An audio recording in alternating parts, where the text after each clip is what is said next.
Alhamdulillahi Rabbil Alamin Alladhi khalaqal mauta wal hayata liyabluwakum ayyukum ahsanu amala wa huwal azizul ghafur. Allahumma salli ala Sayyidina Muhammad wa ala alihi wa ashabihi ajma'in. Allahumma inna nas'aluka imanan kamilan wa yaqinan sadiqan wa qalban khashi'an wa lisanan zakiran wa amalan mutaqabbalan. Ya Allah, wahai yang maha menatap, karuniakan kepada kami iman yang sempurna ya Allah, keyakinan yang benar, hati yang khusyuk kepadamu, lisan yang selalu basah menyebut namamu, dan amal yang engkau terima. Ya Allah, lindungilah majlis ini dari niat yang salah, dari ilmu yang tidak manfaat, dari doa yang tidak engkau ijabah, dari amal yang tidak engkau terima. Taqabbal minna ya arhamar rahimin. Amin ya rabbal alamin. 231 Fadal Ustaz. Kajian Al-Hikam nomor 231. Bismillahirrahmanirrahim. La tay'as min qabuli amalin lam tajid fihi wujudal khuduri farubbama qubila minal amali ma lam tutrak samaratuhu ajilan. Jangan putus harapan untuk diterimanya amal perbuatan yang engkau kerjakan dengan tidak khusyuk ataupun tidak hadir hati di dalamnya, sebab masih ada kemungkinan amal itu diterima padahal belum dapat dilihat buahnya dengan segera. Jangan putus harapan walaupun amal kita belum sempurna. Jadi misal sholat belum khusyuk sepenuhnya, jangan berburuk sangka kepada Allah, tapi juga jangan merasa aman dengan sholat yang jelek. Kita berusaha keras untuk sholatnya menjadi baik dan tetap berbaik sangka semoga sholat kita yang berproses ini diterima oleh Allah. Contoh lainnya zikir, seperti yang pernah dibahas. Zikir itu ada orang yang berniat berzikir, berniat nyebut nama Allah, atau seperti kita sholat barusan, kita sudah niat sholat, tetapi ketika sholat banyak tidak ingatnya kepada Allah. Banyak yang zikir, ketika zikir dia mulut menyebut nama Allah tapi tidak ingat kepada Allah. Subhanallah, subhanallah, subhanallah, subhanallah. Atau Allahu Akbar, mulut menyebut Allah Maha Besar tapi hati tidak ada. Ini kurang baik, tetapi lebih baik dibanding yang tidak melakukan sholat sama sekali. Tingkatan selanjutnya dalam zikir, ada yang zikir dan dia sadar sedang zikir, subhanallah, subhanallah, subhanallah, dia ingat mulutnya sedang menyebut subhanallah, astagfirullah, astagfirullah, dia sadar sedang istighfar, tapi belum memaknai zikirnya. Jadi baru menyebut dan sadar dirinya sedang menyebut nama Allah.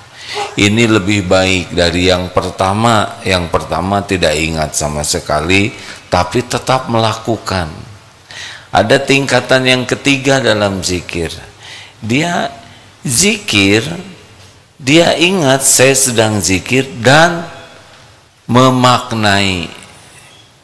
Subhanallah, maha suci engkau ya Allah, subhanallah, alhamdulillah, segala puji bagimu ya Allah, alhamdulillah. Sudah bisa menerjemahkan dari zikir yang dibacakan. Allahu Akbar, Allah Maha Besar, Allahu Akbar. Ini sudah jauh lebih khusyuk, sudah lebih tenang zikirnya, karena sudah sadar dengan makna dari apa yang disebutkan. Kalau tadi yang kedua sadar sedang menyebut nama Allah. Kalau yang ketiga menyadari makna dari yang disebutkan. Yang keempat lebih hebat, yaitu bisa mentadaburi dari makna itu. Misal begini, astagfirullahaladzim, astagfirullah ya Allah, ampuni saya wahai Allah yang maha agung. Astagfirullah, salat saya tidak khusyuk. Astagfirullah, mata saya tidak terjaga. Astagfirullah, tadi kata-kata saya berlebihan. Astagfirullah, tadi saya ria. Ini istighfarnya selain mengerti sedang minta ampun, dan dia pun tahu apa yang dimintakan ampun kepada Allah. Bisa dipahami ini? Kira-kira lebih dalam tidak? Mana yang lebih disukai Allah? Ya, saya tidak usah nanya karena jawabannya sudah tahu ya. Jadi inilah zikir yang jauh lebih bermutu, yang kalau istighfarnya menggugurkan dosa, yang ini nih. Karena tahu apa yang mengakui kesalahannya dan minta ampun. Atau contohnya alhamdulillah, alhamdulillah ya Allah, segala puji bagimu, terima kasih ya Allah, alhamdulillah atas nikmat rezeki, alhamdulillah engkau ciptakan saya jadi orang Islam, tidak jadi kafirin, alhamdulillah engkau mudahkan saya belajar agama, alhamdulillah rezeki saya cukup, alhamdulillah badan saya sehat. Yang tadi alhamdulillah, alhamdulillah memuji Allah, tapi ini tahu apa yang menyebabnya dirinya mendapat nikmat dari Allah. Ini sudah anteng. Kalau orang sudah zikirnya mentadaburi makna zikirnya sudah beda. Ya Rojak, wahai Allah pemberi rizki. Kebayang ya Rojak, engkaulah pemberi rizki satu-satunya. Engkau yang membuka rizki, engkau yang melapangkan, engkau yang menyempitkan ya Rojak. Engkau yang memberi, engkau yang menahan, engkau yang mengambil. Semua rizki ada dalam kekuasaanmu ya Rojak. Tiada lagi selain engkau yang membagikan rizki. Sudah tenang ini, sudah anteng kalau zikirnya seperti ini. Sudah misal diancam, ya Allah hasbunallah wa ni'mal wakil, ni'mal maula wa ni'man nasir, cukuplah engkau bagi kami ya Allah, engkaulah sebaik-baik penolong dan pelindung kami. Siapapun yang mengancam diri ini pasti makhluk ciptaanmu, tidak mungkin akan berbuah mudarat tanpa izinmu. Apa yang engkau tidak takdirkan tidak akan terjadi, apa yang engkau tetapkan pasti akan terjadi. Hamba berlindung kepadamu wahai penguasa langit dan bumi. Wih, mantap ya, senang begitu. Termasuk yang nyari jodoh juga kalau zikirnya begitu udah tenang. Wahai pencipta ikhwan dan akhwat, tidak ada satupun laki dan perempuan kecuali engkau yang menciptakan. Tidak ada satupun hati kecuali engkau yang membulak-balik. Tidak ada satupun jodoh kecuali engkau yang menentukan. Ya Allah, ya muqallibal qulub, wahai yang membulak-balik hati. Ini sudah anteng sudah di sini. Kalau sudah zikirnya seperti ini, sudah beda hidupnya ya. Sudah la khaufun alaihim walahum yahzanun. Tapi ada lagi yang lebih tinggi dari itu, yaitu orang yang setiap saat merasa ditatap oleh Allah. Anta'budallah ka'annaka tara wa illam takun tara fa innahu yarak. Yaitu orang yang beribadah seakan dia melihat Allah. Kalau tidak bisa melihat Allah, yakinilah Allah melihatmu. Nah, zikir yang ini adalah dia setiap saat merasa ditatap, disaksikan oleh Allah. Ini orang seperti ini orang yang dekat dengan Allah. Orang yang dekat dengan Allah itu adalah orang yang yakin Allah maha dekat. Sehingga ini susah lupa kepada Allahnya kalau sudah begini. karena yakin semuanya adalah ciptaan Allah, semuanya adalah milik Allah, semuanya dalam kekuasaan Allah, semuanya hanya bisa terjadi baik nikmat maupun musibah kecuali dengan izin Allah. Tidak ada satupun yang lepas dari genggaman Allah. Ingin apapun pasti mintanya ke Allah, karena tahu yang diinginkan seluruhnya pasti milik Allah, karena yakin yang dia inginkan hanya bisa datang dengan izin Allah, dan dia tahu bahwa Allah lah yang paling tahu apa yang terbaik. Kalau Allah, jadi mintanya bukan ngotot dengan apa yang terbaik menurut dirinya, tapi minta yang terbaik menurut Allah. Enak begini?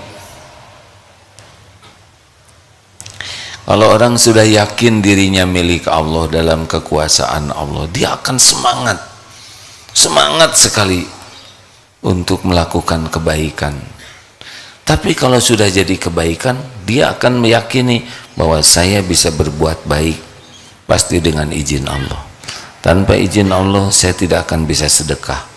Tanpa Allah nitipkan uang saya tidak sedekah. Punya uang Allah tidak ngasih taufik, saya juga tidak bisa sedekah. Sebelum ikhtiar, sebelum beramal, minta tolong kepada Allah. Allahumma inni as'aluka fi'lal khairat wa tarkal munkarat. Ya Allah, mudahkan saya berbuat khairat, kebaikan, dan mudahkan saya menjauhi kemungkaran. Tapi kalau sudah jadi, min fadlir rabbik, ini semua pasti karunia Allah. Jadi semangat. Tapi kalau udah jadi, dia tidak ada satupun ujub di hatinya. Ini zikrullah hadirin. Nah, orang-orang yang seperti ini, para waliullah, para kekasih Allah, anteng. Kalau orang seperti ini dihina, pasti nggak dendam, nggak akan. Karena tahu bahwa penghinaan itu juga terjadi dengan izin Allah dan jadi ladang amal. Ladang istighfar, ladang tafakur, ladang memaafkan orang, ladang membalas keburukan dengan cara yang baik. Jadi setiap kejadian tuh naik lagi derajatnya, naik lagi derajatnya. Kadang diambil hartanya oleh Allah, ya nggak apa-apa, karena tahu semua harta titipan Allah, tidak ada komplainnya, nggak apa-apa, karena pasti yang Allah perbuat itu kebaikan dan Allah melihat. Ini orang ridho, faman rodiya falahu ridho. Allah tambah lagi nanti. Jadi kejadian dipuji, dicaci, sehat, sakit, ada, tiada, mudah, susah, diangkat, diturunkan, anteng saja. Karena semua kejadian ini diyakini terjadi dengan izin Allah. Kalau itu nikmat pasti dari Allah, kebaikan. Kalau itu pahit, musibah pasti diundang oleh dosa sendiri. Jadi dia akan selalu banyak bersyukur, banyak bertobat, sabar, dan kalau melakukan sesuatu ikhlas. Untuk mencapai itu hanya Allah yang bisa memberikannya. Apa yang bisa kita lakukan? Yang bisa kita lakukan sing ikhlas. Misalnya adik-adik para penghafal Quran, mau apa menghafal Quran? Saya ingin menghafal Quran karena kata ayah saya, kalau saya hafal 20 juz maka saya akan dikasih hadiah. Rugi. Saya menghafal Quran karena kata calon mertua, kamu minimal 15 juz baru boleh ngelamar anak saya. Rugi. Kamu boleh, kalau udah hafal Quran nanti dapat beasiswa, bisa kuliah di fakultas kedokteran gratis. Saya menghafal itu rugi. Harusnya ya Allah, saya baca Quran ini semata-mata karena Engkau yang memerintahkan, Engkau yang mencintai pembaca Quran, penghafal Quran. Jadikan setiap huruf yang saya baca ini membuat Engkau ridho ya Allah. Cukup semangat. Yang satu mudah hafal, yang satu susah hafal, yang satu susah sekali hafal, gak apa-apa, terus saja baca. Yang dicarinya juga bukan hafal kok, yang dicarinya adalah keridhaan Allah. 1 huruf 10 kebaikan dikali 10. Terus saja. Teman-teman sudah 5 juz, kita baru 1 juz, bagaimana? Hai, senang dong dengan teman. Alhamdulillah ya Allah, teman saya engkau mudahkan 5 juz. Saya juga tolong dong ya Allah. Tidak ada iri, tidak ada dengki, tidak ada kotor hati, karena tahu orang 5 juz juga dari Allah. Berkahi ya Allah, berkahi hafalannya, berkahi amalannya, gitu. Bersih hati itu. Lihat teman dapat rezeki, pasti yang ngasih rezeki Allah. Pasti doa, ya Allah semoga engkau berkahi rezekinya, engkau berkahi jodohnya. Ini misalkan 5 angel, 5 akhwat di dalam penantian seorang ikhwan misal ya. Terus si akhwat yang satu ada yang melamar, tapi jadinya karena lihat temennya ini jadi sama temennya. Gimana kira-kira? Remuk tidak? Maaf, remuk tidak? Atau ikhwan mau melamar seorang akhwat, tapi calon mertua melihat, nah ini yang katanya temennya ini yang lebih keren nih ya saudara, bagian melamar yang diterima yang ini misalkan. Kalau pakai iman, ya Allah, kata yang diantar itu, takdir mah nggak ketukar, saya diantar ternyata jodoh dia, berarti saya yang nganter ya. Terserah padamu ya Allah, engkau yang maha tahu apa yang terbaik. Tidak ada satupun kecuali engkau yang menakdirkan apapun terbaik. Husnuzon ke Allah tuh, ana inda dzanni abdi bi, aku sesuai dengan prasangka hambaku. Maka kalau kita belum bisa mencapai sana, apa yang bisa aja kita lakukan? Misalkan la yazalu lisanuka rotban min zikrillah, zikir aja yang banyak, subhanallah, alhamdulillah, wa la ilaha illallah, Allahu akbar. Ini hadisnya ya, saya bacakan terjemahnya saja. Dari Abu Hurairah, dia bertanya, ya Rasulullah, siapakah orang yang paling bahagia dengan syafaatmu di hari kiamat? Ini hadis riwayat Bukhari sahih ya.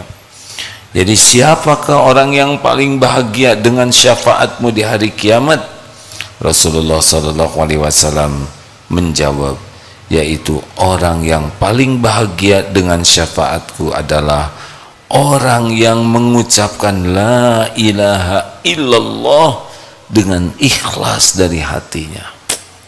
Masya Allah, ini tauhid.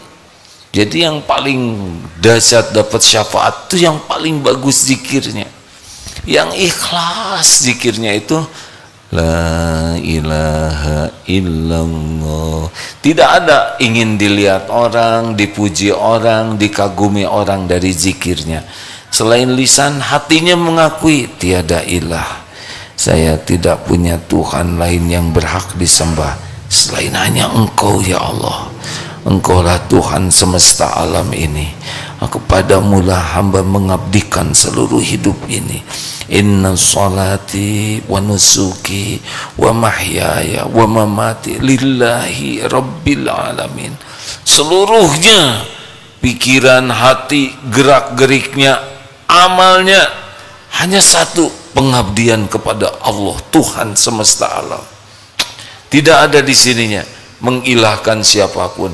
Tidaklah dia mempersembahkan semua pengabdiannya, ketaatannya, ibadahnya, pengorbanannya, hidup mati, ya Allah, semuanya hanya untukmu.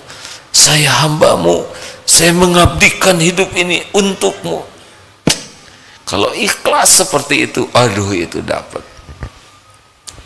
Mungkin amalnya belum hebat, tahajudnya belum hebat, saumnya belum hebat, mungkin belum hafal Quran, atau mungkin tahsinnya juga belum bagus ya, belum sempurna, mungkin belum bisa bersedekah banyak karena memang terbatas, tapi hatinya tidak menduakan Allah sama sekali, lurus, nggak ribet dengan penilaian, cari kedudukan di hati makhluk, tidak ribet dengan pujian, penghargaan, pengakuan.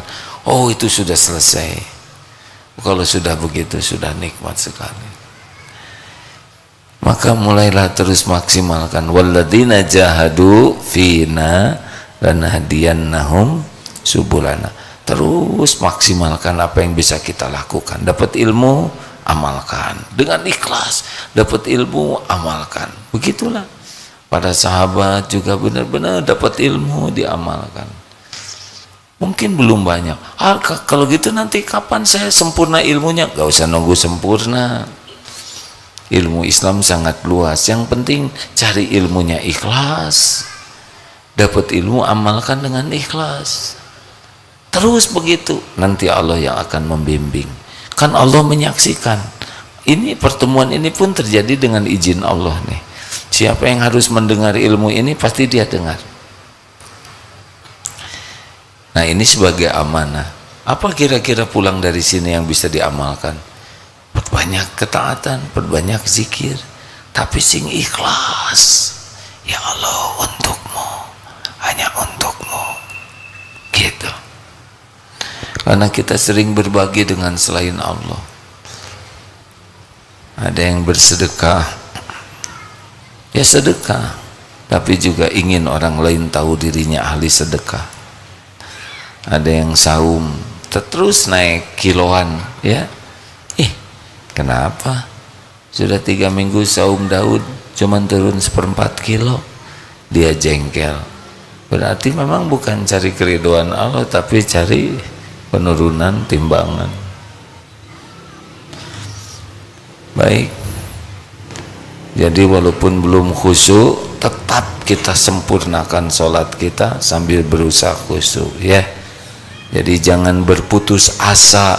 Saya mah nggak bisa nih, khusyuk mah mustahil lah. Nah, itu sudah putus asa. Zikir saya mah kacau, jarang ingat ke Allah, cuman mulut aja lah, enggak lah, itu juga jelek. Tahajud saya mah jarang khusyuk, udahlah nggak usah tahajud, itu putus asa. Lakukan, karena kita bisa bangun malam juga, itu sudah satu kebaikan. Bisa ke masjid juga kebaikan. Mungkin belum khusyuk seperti ulama yang sudah paham, tapi terus saja, belum ikhlas, terus sampai nanti Allah yang meningkatkan kualitas. Misalkan zikir, belum bisa nih hati ingat ke Allah, terus saja zikir sampai nanti Allah yang meningkatkan tingkatan zikir tadi. Insya Allah. Kuncinya ikhlas, ya. Kalau ikhlas itu masya Allah. Tapi kalau sudah ria, sudah susah. Karena itu seperti kirim paket tapi salah alamat. Ada pertanyaan? Ya, Pak.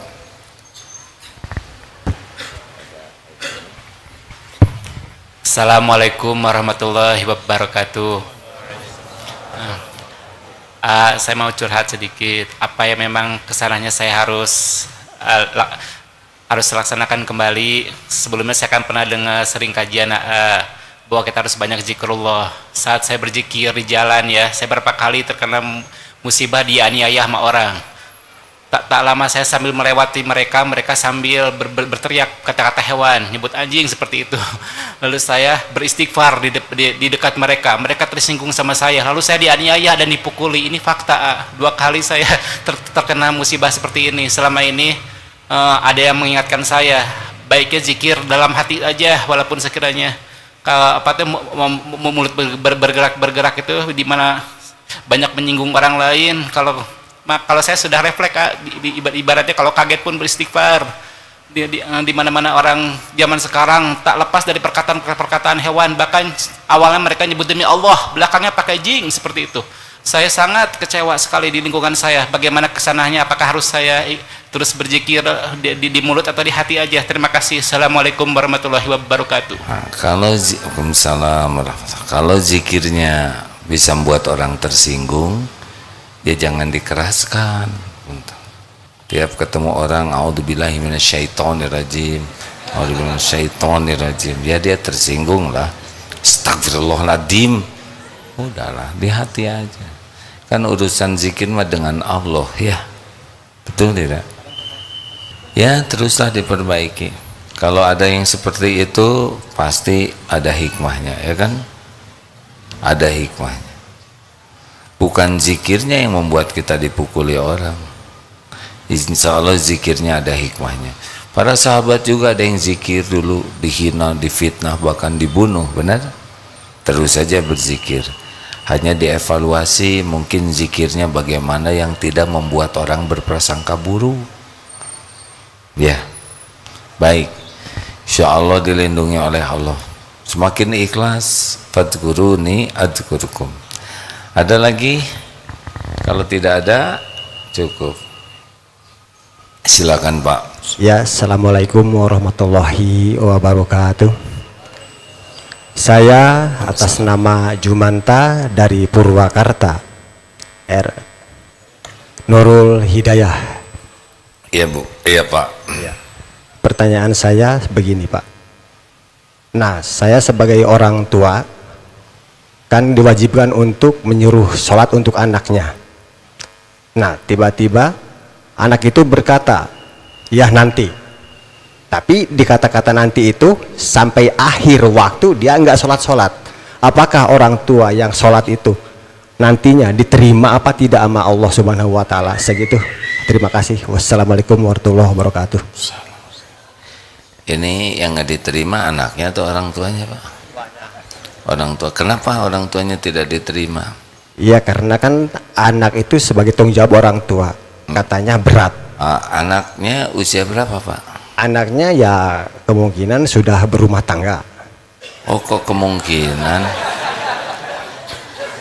Anaknya udah berumah tangga, tapi orang tua selalu menasehati suruh sembahyang. Tapi dia bilangnya, ya nanti sampai akhir waktu tidak sembahyang. Gitu.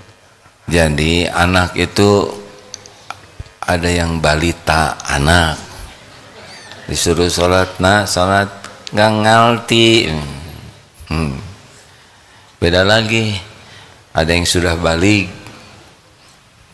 Tugas kita kalau membantu anak menjadi soleh itu sampai meninggal, karena itu adalah amal.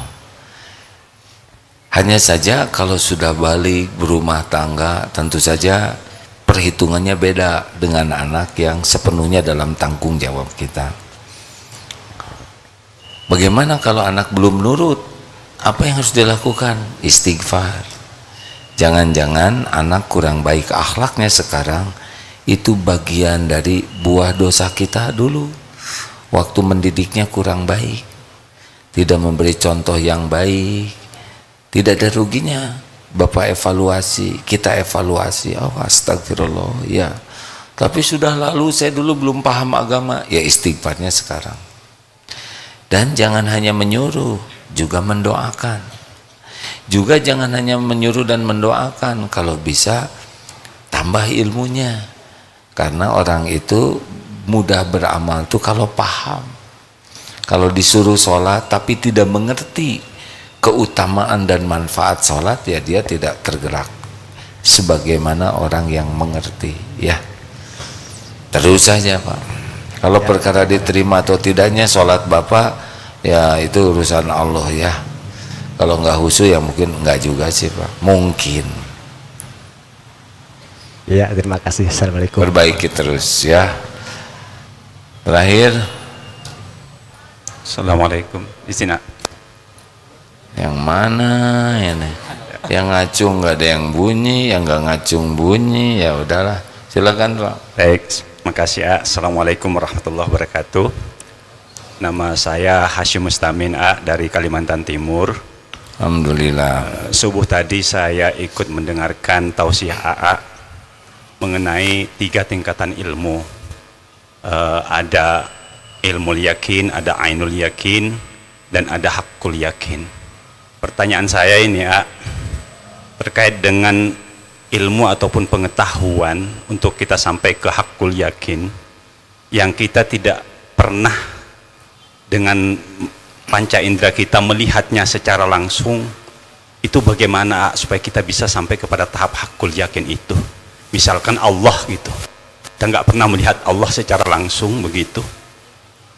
Baik. Baik, makasih. Aku yakinnya kepada Allah itu tingkatannya ihsan namanya Pak. Dia yakin Allah ini ada, maha dekat, maha melihat, maha menyaksikan setiap saat. Semua karunia dari Allah, tidak ada yang bisa terjadi dengan izin Allah. Nah, kalau orang sudah yakin begitu, tidak harus dengan mata melihat, karena memang laisa kamislihi syai'un. Allah tidak serupa, tidak menyerupai dan diserupai apapun. Tapi bagi orang-orang yang punya iman kuat, kerasa Pak, yakin sekali. Nah, bagaimana bisa begitu? Gerbangnya adalah ilmu. Pertanyaannya, seberapa sungguh-sungguh belajar untuk mengenal Allah.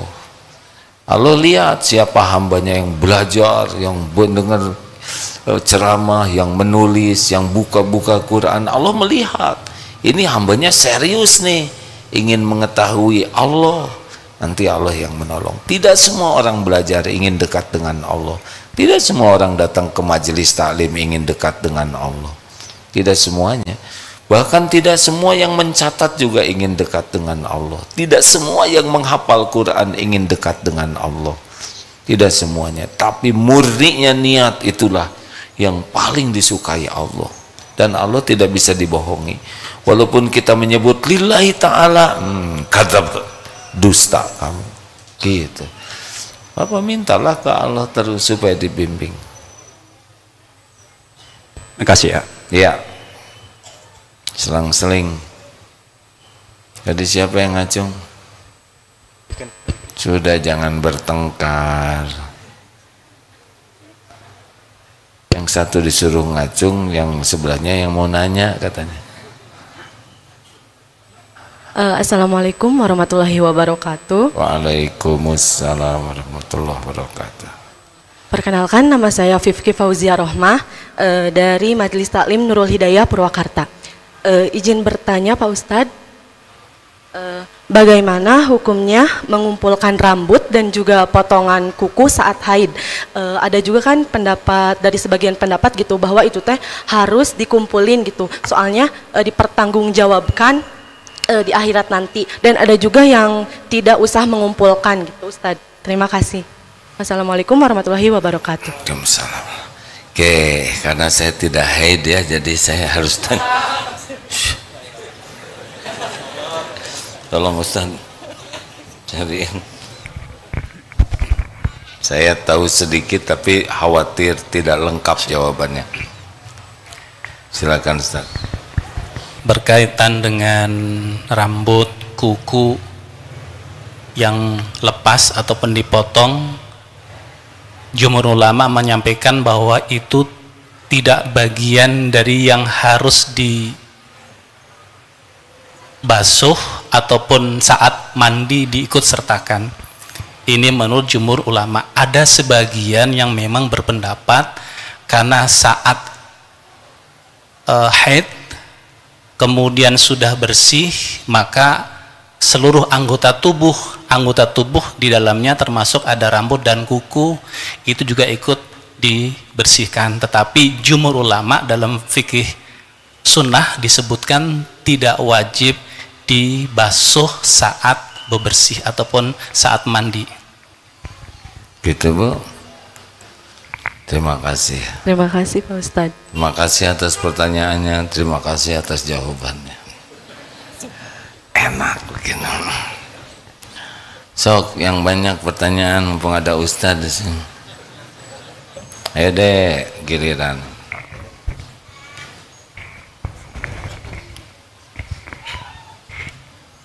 Bismillahirrahmanirrahim. Assalamualaikum warahmatullahi wabarakatuh. Waalaikumsalam warahmatullahi wabarakatuh. Santri Nevan, santri Baitul Quran, izin bertanya. Silakan. Bagaimana caranya agar saat kita beramal soleh kita bisa terhindar dari sifat riya? Sekian. Assalamualaikum warahmatullahi wabarakatuh. Ya, jadi seperti yang diungkapkan bahwa setan itu tidak berdaya melawan orang yang mukhlasin.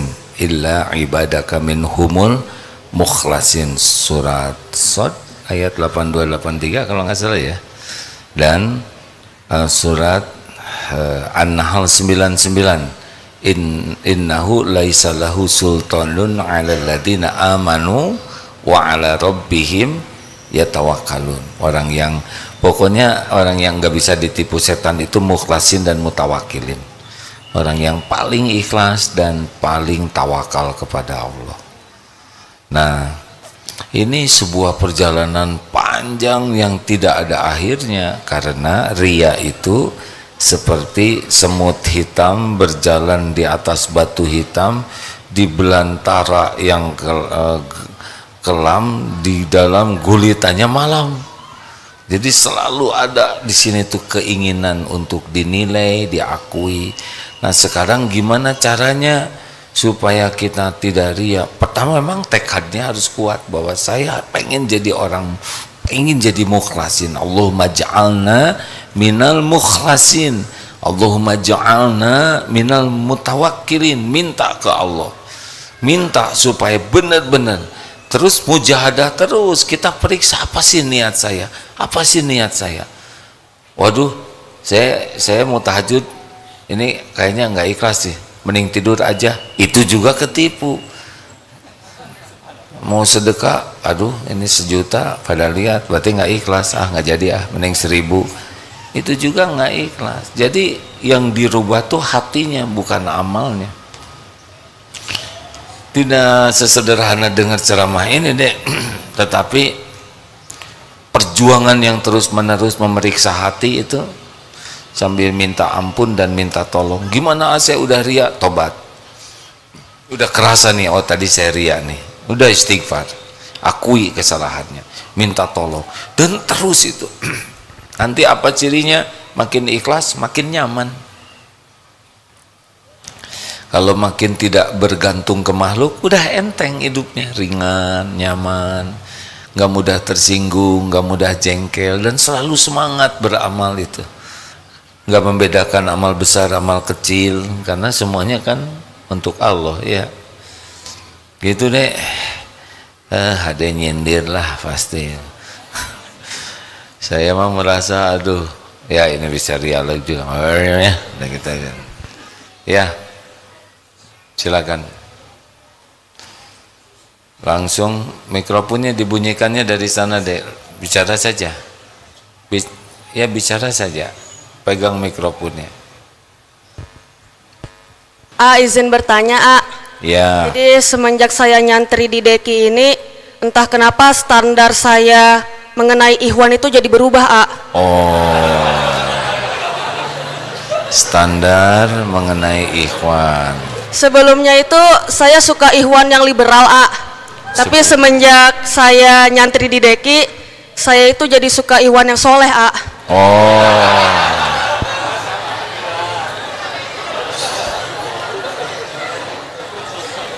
Nah, akhir-akhir ini tuh saya lagi naksir sama ikhwan di DTA.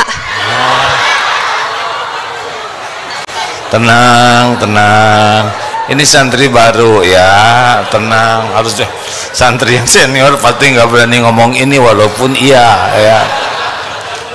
Nah, cuman saya nggak pede, karena Ya. saya ngerasa akhlak saya itu masih chaos, buat beliau. Jadi tuh kadang saya tuh nggak pede, cuman saya pengen ikhtiar, cuman di lain sisi tetap nggak pede. Karena saya ini kan santri karena berkasus ya, ya. Sedangkan beliau itu santri mentok, Ada Saya- juga santri mentok nih. Tenang santri ikhwan, tenang. Saya baca Al-Fatihah kadang masih direvisi sama musyrifah saya. Sedangkan beliau itu kalau ngaji Masya Allah, luar biasa, Oh ya, namanya cinta ya, ya nggak apa-apa. Shh, diam, jangan banyak komentar ya. Pertanyaan saya, mendingan saya mundur saja atau tidak, terima kasih.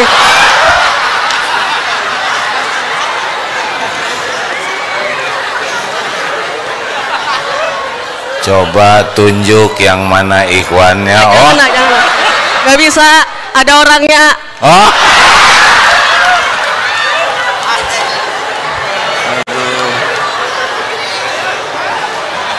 Ini sejarah pesantren dari mulai tahun 90 dan 35 tahun baru sekarang ada yang seterus terang ini.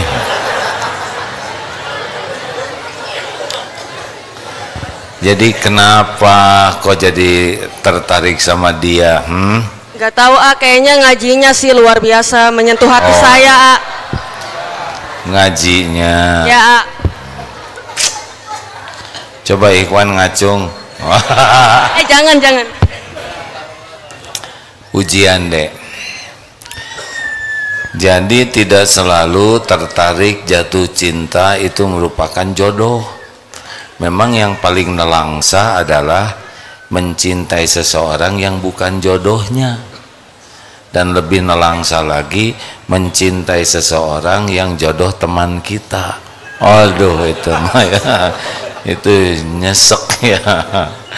Jadi gimana, mendingan udahlah istighfar aja. Siapa tahu karena tidak bisa jaga pandangan ya, jadi aja oleh Allah diuji jadi suka ya, itu kan ya lumayan lah menyengsarakan, benar tidak? Benar. Ya udah istighfar aja, minta ampun ke Allah, ya Rabb gitu. Kalau memang jodoh saya ya udah tuh nggak usah pakai pusing begini gitu ya, nggak jebet-jebet aja, nggak usah gitu doanya ya nggak. Ya udah deh ya, makasih ya. Belum ya ayah, belum. Maaf. Ya udah, kayaknya nggak kuat nih dengan ya begitu. Jadi begini ya, setiap orang itu punya tingkatan ilmu yang beragam. Ada yang belum tahu sama sekali, ada yang baru tahu dikit, ada yang tahu sedang. Nah ini juga yang membuat orang tahu juga hidayah Allah. Jadi kita harus hargai setiap orang di level manapun, jangan diremehkan ya. Begitu ya, didoakan deh supaya lulus ujian ini ya. Saran Asi jaga pandangan ya, dan tiap ingat dia langsung apa? A'udzubillahi minasyaitonirrajim. Ya benar, zikir a'udzubillahi minasyaitonirrajim, karena setan bisa menipu banyak hal. Tapi syukurilah sudah pindah standar ya, dari liberal kepada soleh mentok. Coba itu baru itu istilah pertama di pesantren. Yang dari mana ketemu istilah soleh mentok gitu? Kami aja yang lama di pesantren nggak pernah dengar itu. Udah nggak apa-apa, nggak usah dibahas lagi, nanti pedih ya. Ini teman-temannya jangan ikut ngomporin lagi kan. Dah tenanglah ya, ada Allah yang membulak-balik hati. Gak usah ngotot, ngototnya adalah ngotot ingin jadi muslimah yang solehah ya, karena katanya sekufu. Tahu sekufu ya, agak deket-deketan levelnya. Jadi kalau akhwat merasa aduh saya ingin punya suami yang soleh, kejar aja menjadi wanita solehah ya, walaupun yang menilainya Allah, tapi kalau mengejarnya nanti jadi sekufu, lebih sekufu lah ya. Apa ya, pokoknya sekufu ya. Udah, sekarang bagian nenek-nenek. Sok Nek, tadi siapa yang mau nanya naksir yang mana?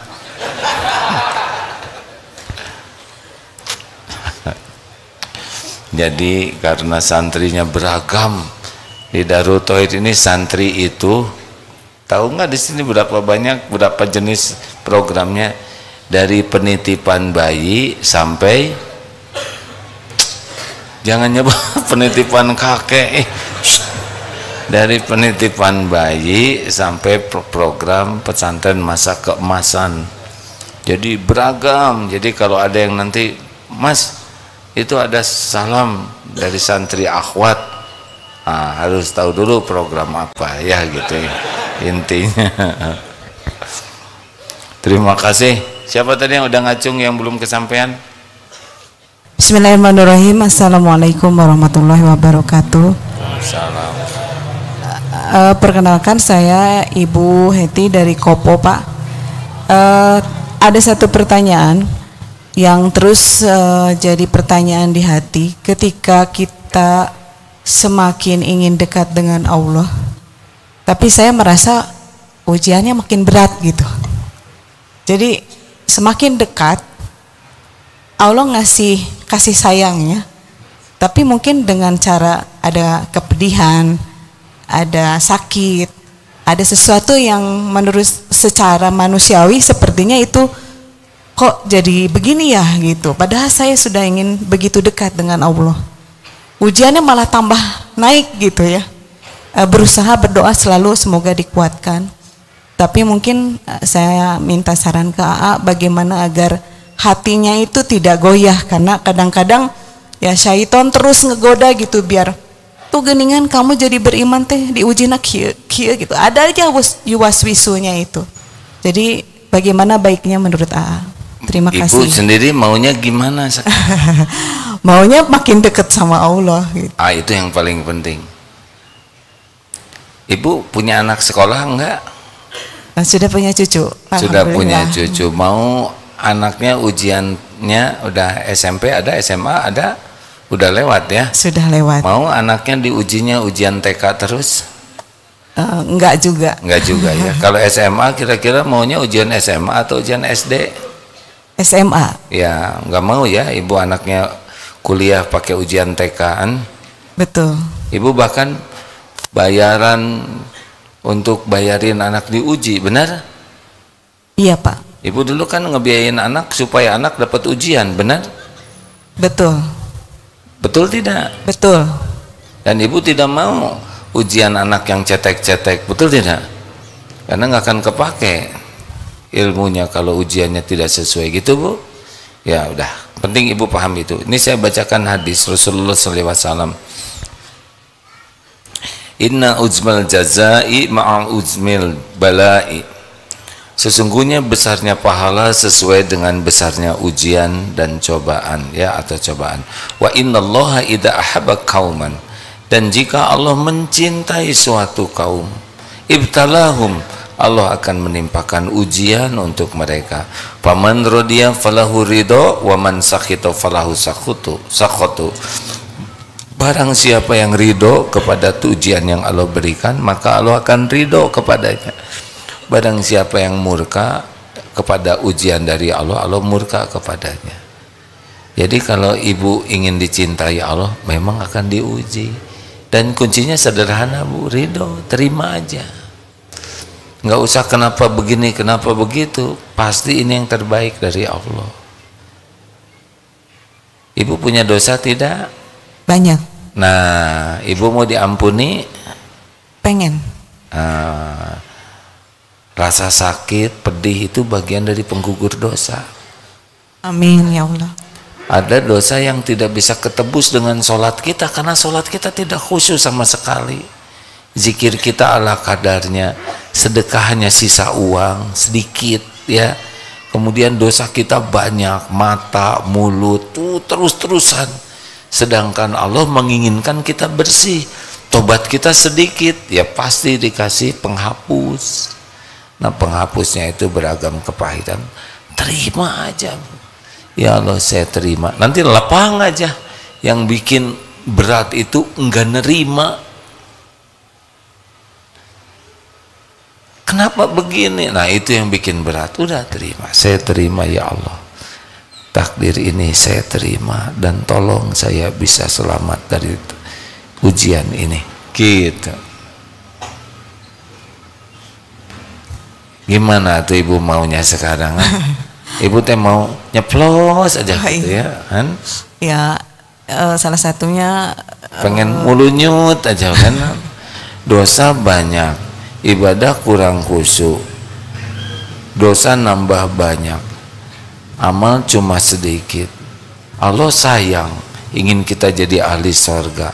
Pembersih kita ngebersihinnya kurang, ya dibersihkan. Betul tidak?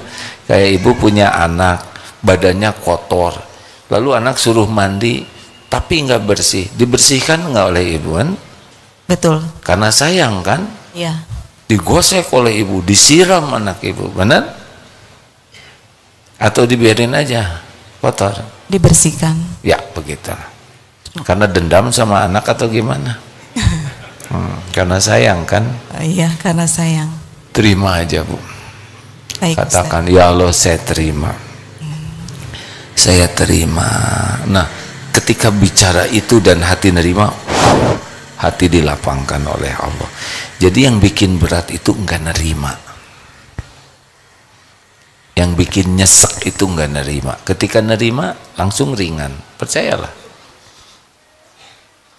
Ya Ustaz. Jadi gimana tuh sekarang?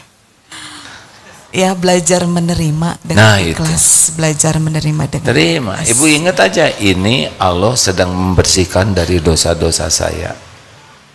Terus gimana udah diterima? Tobat. Nah tobat yang bagus nanti meringankan juga. Terima kasih ya Bu sudah mengingatkan kami semua. Terima kasih hadirin, sudah sekian cukup.